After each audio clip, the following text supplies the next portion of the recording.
Vamos lá, galera! Voltando, esse é o nosso segundo vídeo de LDB, né? É o segundo vídeo com o professor Carlinhos e a gente agora já começa falando do terceiro artigo da LDB. Nesse terceiro artigo a gente começa falando dos princípios. Carlinhos, quantos princípios tem a LDB? Grava aí, são 12. Aqui eu já vou te fazer a principal pegadinha que as provas de concurso trazem. Qual é a principal pegadinha, Carlinhos? É fazer uma analogia com os princípios que estão descritos na Constituição e que não são os mesmos e nem no mesmo número. Deveriam ser? Sim, deveriam, mas não são. Então, a gente já vai conversar sobre eles e eu te falo essa comparação com a Constituição. Tá bom?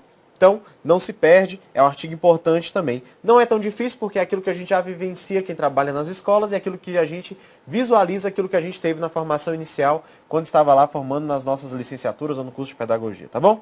Então, vamos lá, slide. Primeiro dos princípios, gente, igualdade de acesso e de permanência na escola. Esse é o princípio em que as pessoas, elas têm, todas elas, não importa o grau que estão, todas elas têm a mesma condição de acessar e lá devem permanecer na escola. O segundo é que nos ambientes de aprendizagem eu vou ter a liberdade para aprender, ensinar, pesquisar, divulgar a cultura, o pensamento, a arte e o saber. Lembrando que na Constituição não existe a palavra cultura, tá bom? Não existe na CF. Então, vou colocar aqui, ó, CF 88, para você lembrar, não tem, tá bom? Não tem a divulgação da cultura. Mas isso é irrelevante, muito pequeno, tá bom? A gente ainda tem como princípio aqui, na LDB, o pluralismo de ideias e de concepções pedagógicas. As concepções e ideias pedagógicas são inúmeras. As escolas podem se adaptar e se organizar a isso para conseguir organizar o seu trabalho pedagógico? Sim. Alguns sistemas de ensino têm a sua própria concepção pedagógica, o que não, né, restringe a escola a seguir apenas ela. Os professores da escola, a sua comunidade, podem entender que uma outra teoria pode os auxiliar e, nisso, na construção da sua proposta pedagógica, se organizar. Por isso o pluralismo é aceito, tá bom? Olha que engraçado aí, ó. Também é princípio a coexistência da educação pública e da educação privada. Não é ofertada apenas pelo Estado. É um dever do Estado a oferta da educação, mas não é exclusivo do Estado. Existem também escolas privadas que o fazem. Nem precisava do próximo princípio, mas aí a gente vai precisar dizer. É a gratuidade do ensino quando for ofertado em instituições públicas. Não precisava falar disso, mas ele disse, né? Então, a gente tem escolas públicas e privadas e quando o ensino for público, ele será gratuito. Carlinhos. E como que eu tenho que pagar mensalidade em alguns colégios que são públicos? Você não precisa pagar mensalidade. Ah, Carlos, eles pediram uma taxa de matrícula. Você precisa pagar taxa de matrícula? Não, porque o ensino é gratuito. Existe uma destinação de recursos para essa escola para que ela consiga se manter. Então, relembrando aí, o que a gente já teve de princípio? A gente já teve de princípio a garantia de acesso e de permanência. A gente já teve de princípio a liberdade de aprender, ensinar, pesquisar, divulgar a cultura, a arte, o saber. A gente ainda teve o pluralismo de ideias e de concepções pedagógicas, a coexistência das escolas públicas e das escolas privadas e ainda a gratuidade do ensino público. Olha só, já foram vários. Vamos para a nossa segunda coluna que a gente vai ter mais princípios ainda. A valorização do profissional da educação, e eu estou falando valorização do profissional não apenas na questão salarial, mas também na questão de número de alunos em sala e do trabalho que é desenvolvido. A gestão democrática nas escolas públicas. Não há que se falar em gestão democrática nas escolas privadas, mas nas escolas públicas isso é um princípio que deve acontecer, está descrito lá no artigo 14, como acontece.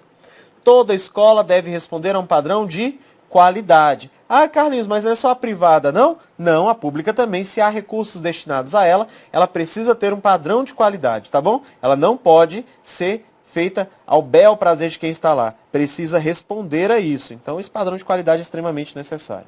Aí, esses aqui, gente, que estão em negrito, estão vendo para mim? Esses próximos aqui que estão em negrito, eles não estão na Constituição, tá bom? CF 88, não está. Todos eles não estão na Constituição, tá bom?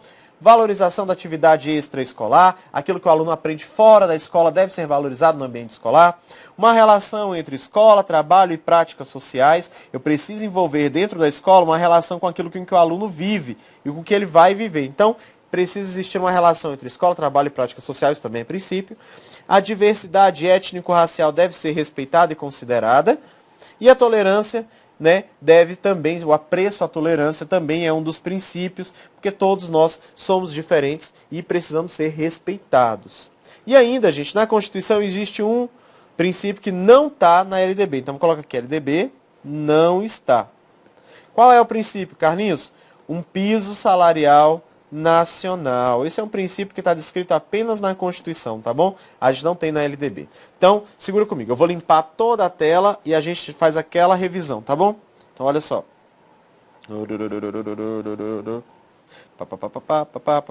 Apagando o quadro. Gente, isso aqui é a coisa mais tecnológica que eu conheço. Apagar o quadro nunca foi tão legal. Então, vamos em frente. A gente atende princípios: igualdade de acesso e permanência, liberdade de aprender, ensinar e pesquisar, pluralismo de ideias, coexistência de instituições públicas e privadas, gratuidade do ensino público, valorização do profissional da educação que atua nas escolas e atua nas atividades meio, gestão democrática nas escolas públicas, um padrão de qualidade para todas as escolas, já que é investido nas escolas públicas um valor, valorização da atividade extraescolar, para que os alunos tenham valorizado aquilo que eles fazem fora da escola, uma relação entre escola, trabalho e práticas sociais, a consideração com a diversidade étnico-racial e o apreço à tolerância. Todos esses são princípios da LDB. E aí lembrando que a gente fez aqui uma comparação com a Constituição. Esse aqui tem apenas na Constituição, esses não tem na Constituição e a palavra cultura não tem na Constituição. Fechado? Então, senhores, olha só, nós vencemos o artigo 3º, que trata dos princípios. É um artigo importante. Faça a leitura do artigo. Senhores, eu queria dar um recado, esqueci de falar no nosso primeiro vídeo. A aula de LDB não exclui a necessidade da sua leitura do texto da lei. Por quê, Carlinhos? Bancas menores, gente, eles têm uma característica. Eles costumam fazer, sabe o quê? Copiar o texto da lei e colocar na prova. Então, por esse motivo, é importante que você faça a leitura do texto da lei. Provas de bancas renomadas, que existem examinadores que têm já uma experiência nisso, eles costumam construir os seus itens. E eles não apenas copiam e colam a própria lei, tá bom? Então esse cuidado é bem interessante que você tenha e se atente para isso. Ah, Carlinhos, eu vou fazer prova do CESP. Então, dificilmente eles vão apenas copiar o texto da lei e colocar lá. Eles vão criar um enunciado, geralmente colocam algumas situações que envolvem aquele enunciado para que você faça o julgamento. Ah, Carlinhos, eu vou fazer a prova de uma banca chamada Instituto Quadrix. A Quadrix é uma banca que copia os enunciados da LDB e coloca dentro dos seus itens artigos ou incisos que lá estão. Então esse cuidado é bem interessante e eu te peço que também faça a leitura, tá bom? Vamos em frente? O artigo 4º é o dever do Estado. É um artigo grande que teve alterações substanciais em 2013. Então, o seu cuidado com ele é muito interessante. Ele alterou principalmente a idade de acesso à educação obrigatória e algumas relações, principalmente da educação infantil e da educação básica como um todo, tá bom? Então, vamos lá. É dever do Estado. Ah, não, eu fiz um resuminho aqui dos primeiros artigos. Espera um pouquinho. Isso, concepção de educação que está na LDB. Significa que a lei estabelece, entre outros espaços e agentes educativos, como corresponsáveis pelo processo. Lembra que eu coloquei? Quem é responsável pelo processo lá no artigo 1º? Família e Estado. O que implica reconhecer a necessidade de ampliar e explorar as relações entre os microsistemas sociais. Todas as relações devem ser exploradas. Para quê? Para promover o desenvolvimento e a aprendizagem. A ação do indivíduo sobre o próprio indivíduo constrói o seu destino. Foi aquilo que eu falei, que a gente tem uma contínua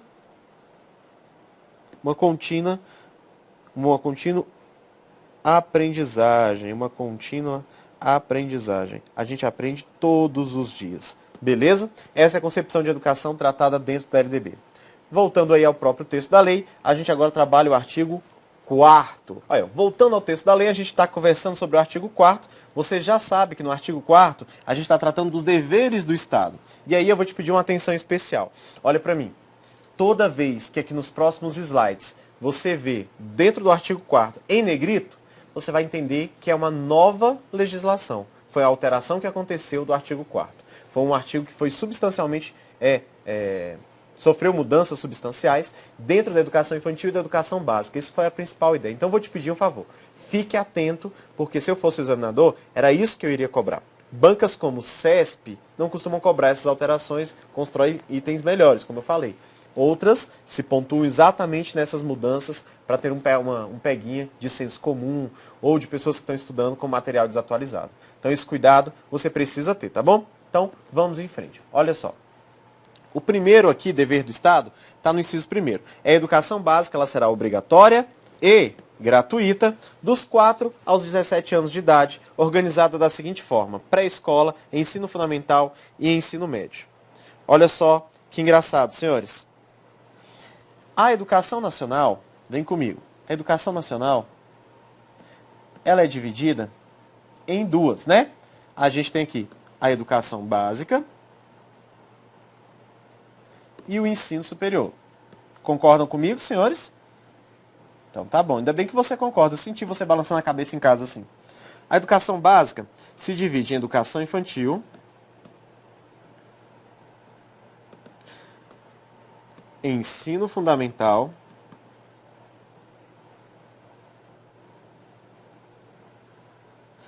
e ensino médio.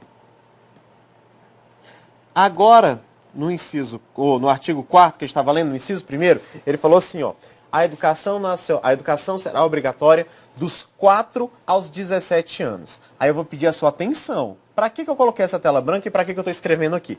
Porque não é toda a educação básica que é obrigatória e gratuita. A gente tem que tomar esse cuidado. E esse cuidado a gente vai ter lá dentro da educação infantil. Olha lá.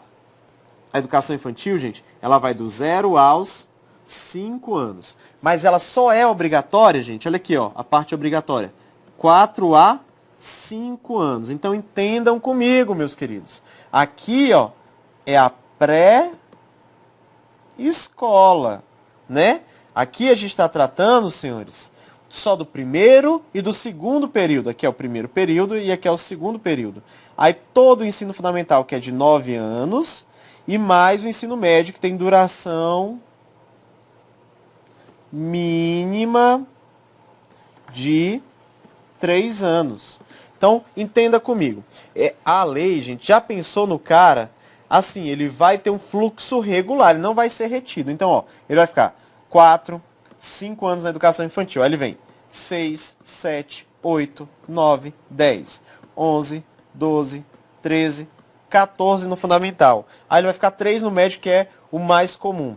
15, 16 e 17. Então, a obrigatoriedade, ó, de 4 a 17 anos. Então, é obrigatório e gratuito. A oferta do quê? De 4 a 17 anos. Senhores, entenderam esse quadro? Mas, Carlinhos, a sua letra tá muito feia. Tá bom, daqui a pouco vai ter isso digitado para você ficar feliz. Então, foca em mim. Foca em mim. Senhores, de 4 a 17 anos é a ideia da obrigatória e gratuita. Aí a pergunta da prova traz assim: é toda a educação básica, Carlinhos? Aí você vai responder: não. É a pré-escola, o ensino fundamental e o ensino médio. Por que não é toda a educação básica? Porque parte da educação infantil não é obrigatória e gratuita. A outra parte da educação infantil é apenas gratuita quando for ofertada em escolas públicas. Ela, de 0 a 3 anos, não é obrigatória. Ah, Carlinhos, eu tenho mais uma dúvida. Olha só, a sua dúvida eu já sei qual é, quer ver? Ah, lá na minha cidade, as crianças de 4 e de 5 anos ainda não estudam. Senhores, a universalização da educação infantil, da pré-escola, a universalização de todas as crianças de 4 e 5 anos na escola, ela ainda está em avanço. A lei obriga que os entes federados o façam, a União, os estados e os municípios. Mas não dava para, de uma hora para outra, criar várias salas e colocar todos os alunos lá. Então, a gente está progressivamente universalizando. Já é lei, já é norma, todos os alunos deverão estar. Esperamos que no próximo ano, em 2016, no Brasil inteiro, todas as crianças de 4 e 5 anos estejam na escola. Isso é uma realidade? Ainda não temos certeza, tá bom? Mas será, em breve. Tá legal? Então, volta lá para o slide que a gente vai para o nosso segundo inciso. Aqui, ó, pré-escola, pré-escola, tá bom? Ensino fundamental e médio. A educação infantil é gratuita às crianças de até 5 anos de idade. É isso que eu queria que você entendesse. De 0 a 5 é gratuita. E quando que é obrigatória? Quando que é obrigatória? Responde em voz alta aí. Deixa todo mundo que está do seu lado achando que você é louca ou louco. Diz aí, você está na sala de estudo? Você está estudando na sala de estudo? Tá estudando na sala de... Fala então, quando que ela é obrigatória na educação infantil? Fala alto, deixa todo mundo achar que você é louco. Aí quando todo mundo achar que você é louco, você fala, não, sou aluno do professor Carlinhos. E as pessoas vão saber que você vai passar. Viu? Se você estiver em casa, fala alto também. Seu pai e sua mãe tá achando que você está interagindo com a tela do computador. Aí ele vai falar, meu Deus, meu filho está ficando louco, minha filha está ficando louca. Mas é louco de estudar. E quando essa loucura começa a chegar, você é aprovado, tá bom? Então fala. Senhores, quando que é obrigatória a educação infantil? É de 4 a 5 anos. Então entenda, gratuita inteira de 0 a 5 e obrigatória só 4 e 5 anos. Então, olha lá na tela. 4 a 5 anos. Fechou? Então, gratuita é todo mundo. Gratuita e obrigatória, só 4 e 5 anos. Então, olha só, de 0 a 5, só gratuita. Só gratuita, só gratuita. 4 e 5, gratuita e obrigatória, gratuita e obrigatória. Tranquilo? Ai, Carlos, você risca demais. Tá bom, se você quiser, você pode apagar e quando você receber vai estar tudo bem bonitinho. Mas eu vou apagar, porque eu acho legal, bonitinho apagar. Vamos em frente. No terceiro inciso, senhores, a gente vai tratar aqui agora da educação inclusiva, né? Que a gente algumas vezes vai estar aqui também tratando, chamando de educação especial. Aqui, senhores, ele diz que o atendimento educacional especializado gratuito aos educandos com, é aqui que nasce a diferença, deficiência, transtornos globais do desenvolvimento e altas habilidades ou superdotação. Porque antes trazia o quê? Aos alunos, aos educandos com necessidades especiais. Esse termo foi substituído. Não existe mais. Não existe mais necessidades especiais, tá bom? Então, senhores, agora o que está escrito? Atendimento educacional especializado gratuito aos educandos com deficiência, transtornos globais do desenvolvimento, altas habilidades ou superdotação. Esse atendimento acontece como? Transversal a todos os níveis, etapas e modalidades, preferencialmente na rede regular de ensino. Deixa eu te falar um negócio, senhores. Vai ter educação especial na educação infantil? Responde aí, sim ou não? Gente, eu não te escutei. Gente, eu não te escutei. Vai ter. Vai ter. Educação infantil tem educação especial? Responde. Não escutei você de novo, mas tem, tá bom? No ensino fundamental, tem? Tem. No ensino médio, tem? Tem. Na educação profissional, tem? Tem. Gente, ela é transversal a todos os níveis, etapas, inclusive as outras modalidades. Na educação superior, tem? Tem. Beleza? Então, a educação especial, gente, ela sempre vai estar lá em todos os níveis, etapas e modalidades. A descrição melhor dela acontece lá no artigo 59 da nossa própria lei e a gente vai ver em frente, tá bom? Vamos aí, artigo 4º, inciso 4º. Ela trata da educação de jovens e adultos. Ela diz assim: acesso público e gratuito ao ensino fundamental e médio para todos os que não concluíram na idade própria. Ele disse que é obrigatório? Você viu essa palavra, obrigatório? Não, ele não disse obrigatório. Ele disse que será o quê? Gratuito para aqueles que não concluíram na idade própria, o ensino fundamental e o ensino médio. Então, esse cuidado é interessante. Ela está falando aqui, ele está falando aqui da educação de jovens e adultos ou do ensino noturno, tá bom? Então, ensino gratuito para aquele que não concluiu na idade própria. Isso também é novidade na lei. Acesso aos níveis mais elevados do ensino, da pesquisa e da criação artística, segundo a capacidade de cada um. Todos têm o direito, né, de evoluir nos níveis de ensino e de pesquisa, sempre que assim o acharem interessante. Isso aqui não é novidade, o artigo 4º já trazia isso. O inciso 6º, oferta de ensino noturno regular, adequada às condições do educando. Então, o ensino médio noturno pode ter, Carlinhos? Pode. O ensino médio noturno, a gente vai ter o atendimento do aluno com a mesma carga que se esperava ter no diurno, com pequenas alterações, porque a gente vai adequar as condições do educando. Essa é a grande diferença, tá bom? Então, isso também já tinha na lei, não há alteração.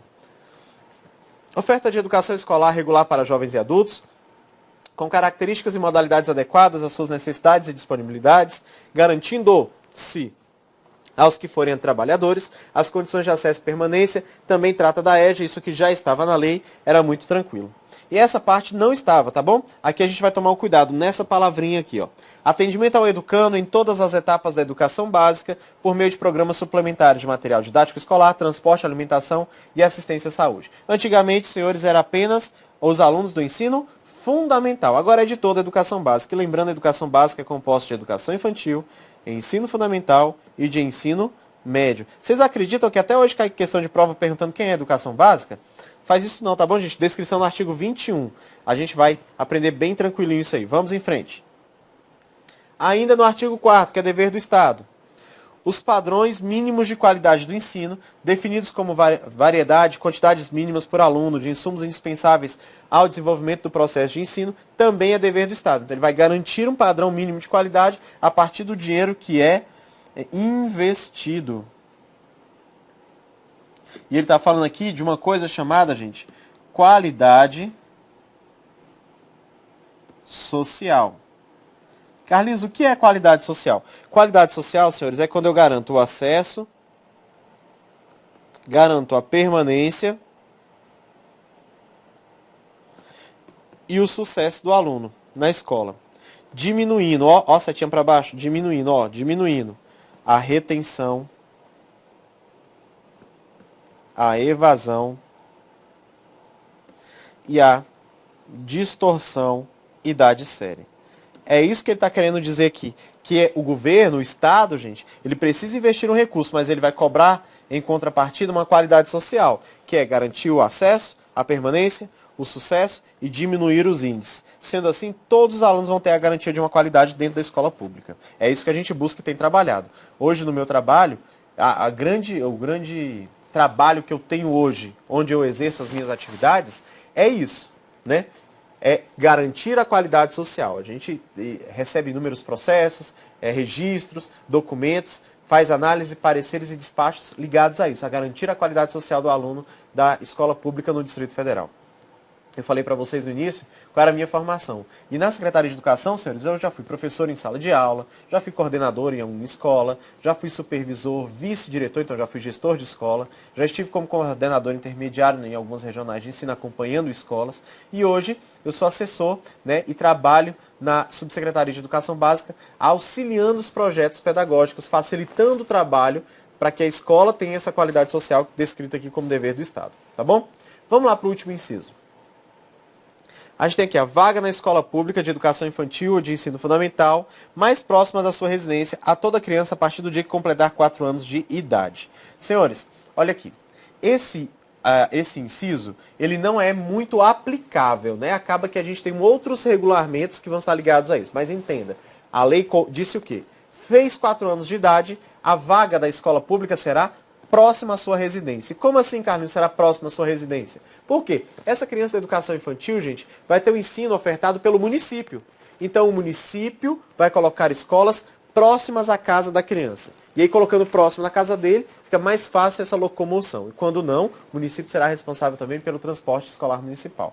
Mas, a lei diz, completou 4 anos de idade, no dia do aniversário, tem que fazer a matrícula. E a matrícula é próximo à sua residência. Esse é o cuidado que eu quero que você tenha. Senhores, lembrando, alguns desses incisos não estão descritos como dever do Estado na Constituição.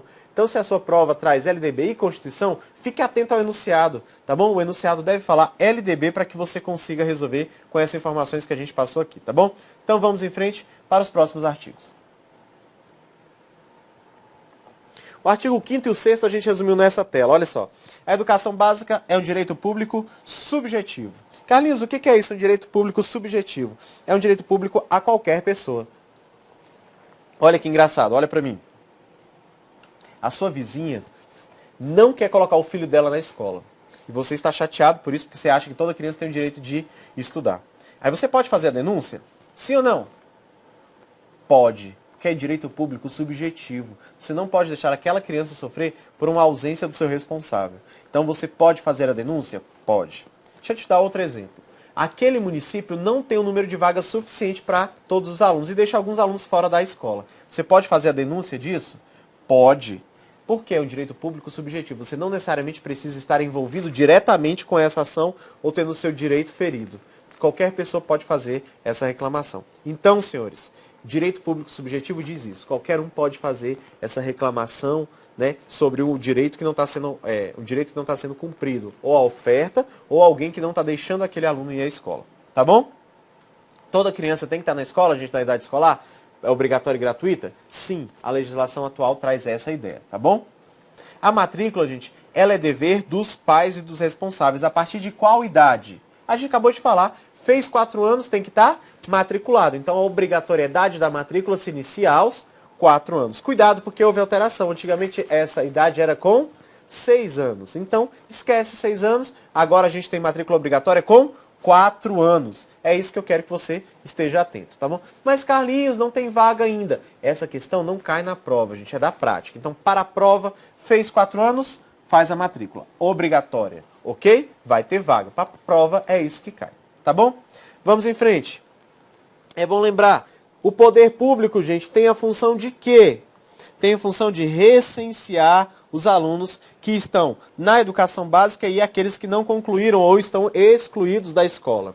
Fazer chamada pública e é responsável pela frequência escolar dos alunos. Vem comigo. O que é recenseamento, Carlinhos? É aquilo que o IBGE faz, né? Aquilo que aqui no DF a Codeplan faz, que é recolher as informações dos alunos para saber aqueles que estão presentes ou não à educação e saber quantas vagas são necessárias. Carlinhos, o que é chamada pública? Aqui no DF e aí nos estados também deve ter, onde você está assistindo, tem um 156. Ligue no 156, faça a matrícula do seu filho para que ele esteja na escola no próximo ano. Então, isso é chamada pública, quer dizer, venham, a escola está aberta e nós temos vagas a vocês. E ainda a frequência escolar. Essa tal frequência escolar, gente, é a responsabilidade do Estado e aí a gente vai informar as famílias se o aluno está presente ou não à escola. Isso é uma responsabilidade do Estado. Finalizando, a gente tem aí que todas as ações que correm com relação à educação são de rito sumário e são gratuitas. Então elas correm, senhores, em maior celeridade no Poder Judiciário. Elas cortam fila frente a outras. Por quê? O direito da criança está ferido e ela não pode ser, né? Não posso ter um direito ferido que vai protelar e aí a gente vai ter problemas. Então a ideia é a seguinte, eu rapidamente aciono a justiça e acionada ela rapidamente responde para que aquela criança esteja na escola, tenha sua vaga garantida. O crime de responsabilidade, Carlinhos, é o quê? É quando o gestor público do Poder Executivo, ele dá causa a algum problema com a educação. Por exemplo, a ausência de vagas no município ou no estado. Eu posso imputar ao governador ou ao prefeito o crime de responsabilidade? Sim, a responsabilidade dele, a competência dele era a oferta de vagas para aquela etapa. E ele não a cumpriu. Então, se ele não cumpriu, se eu faço lá a reclamação, faço a denúncia ao Ministério Público, a ele será imputado o crime de responsabilidade. E qual é a pena do crime de responsabilidade? Vocês sabem, gente? É o impeachment, tá bom? Então, a gente tem que tomar esse cuidado. Não há oferta de vagas necessárias, eu posso entrar com denúncia sobre crime de responsabilidade, que pode inclusive levar ao gestor público aí, ao chefe do Poder Executivo, ao crime de impeachment. E por último, é a garantia de acesso a todos aqueles que procuram a escola. Senhores, no nosso próximo vídeo a gente volta, faz uma revisão do 5º e do 6º artigo e seguimos em frente com o 7º, que trata das escolas privadas e a formação dos sistemas de ensino. Obrigado pela atenção nesse nosso segundo vídeo de LDB. Voltaremos em breve para que você acompanhe os nossos outros vídeos. Eu conto com a sua presença nos próximos vídeos. Então fica ligado, hein? Faz o exercício e lê a lei. Os exercícios serão disponibilizados também aqui na página do Grão Online, tá bom? Um abraço, tchau, tchau!